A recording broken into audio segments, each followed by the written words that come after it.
shorter and shorter because you'd be clipping off beads each day.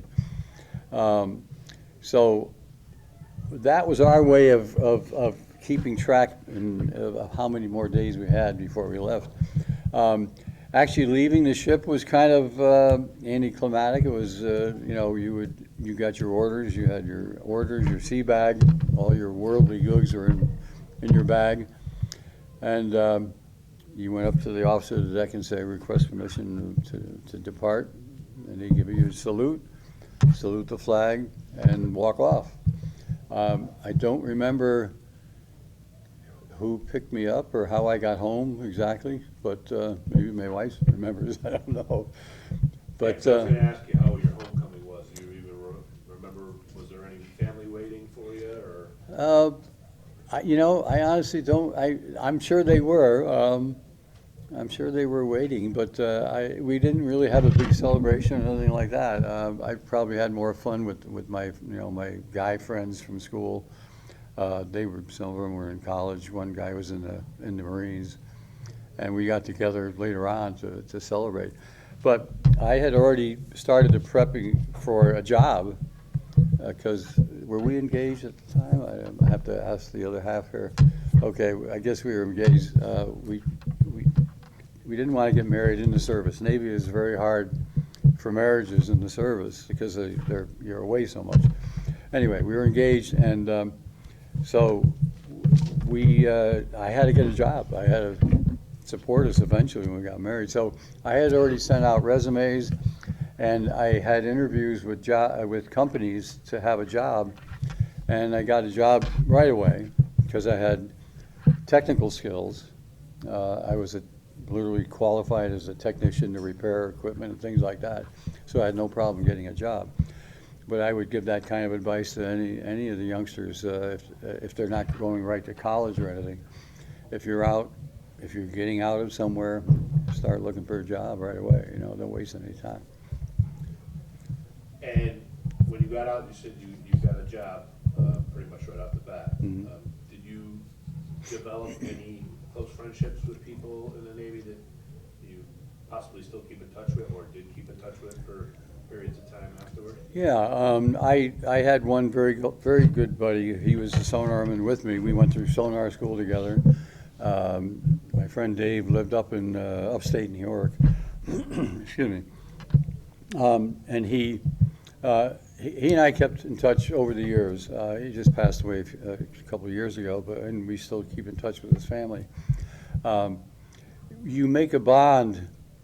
It's one thing about the service. You make a bond with your shipmates or your mates that can last a lifetime. We've been through many ship reunions over the years with these guys that we served together, and you can be away from each other for a couple of years. You meet, and it's like you never left. You just become family. The armed services will do that, and I always get a little choked up when a flag goes by or you hear the national anthem or something. I'm proud of my service. I'm proud to have taken an oath to protect my country, protect my family and friends. And I think there's no higher honor that you can have than to do that. And without it, I mean, the world, we keep the world safe, and that's a good job to have. Absolutely. How did your military experience influence your thinking about war or the military in general? I know you answered a little bit of that in your statement, but. Yeah, I would love to see every youngster serve in some form. Every youngster in this country, in the world, for example. I mean, in Israel, it's required. Men and women have to go into some kind of service. I would love to see required service of some amount of time for every youngster to develop an appreciation for what you have. This country is the most incredible country, and to have that, to maintain that, You know, the service teaches you the value of what you have. I can remember tying up in San Juan, Puerto Rico, and we would have to stand watch on the docks to keep the kids from begging. Now, this is Puerto Rico, which is a fairly modern country. But the youngsters would come around begging for candy and food and anything they could have. Now, these might have been orphans, they might have been just kids on the street. We had to keep them from trying to climb on board the ship. I mean, that seems kind of nasty, but we didn't want them to get hurt. And sailors, being a soft touch, we'd give them whatever chocolate we had or whatever goodies we could find and give the kids some food, you know. There's people in the world that are starving right now. Afghanistan is going down the tubes. Yeah.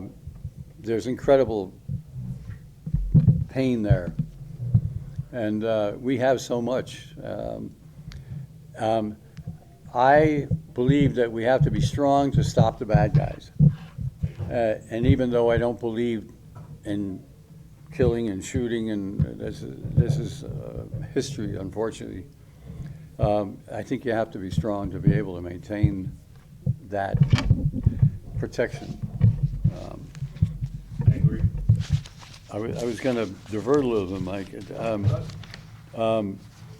Our ship, this is a model of the, I don't know if you can zoom or that or anything, I don't know, but this is this destroyer it was originally built, but when we went through what they call a FRAM conversion, is a fleet conversion, they put a flight deck on. I don't know if you can see that.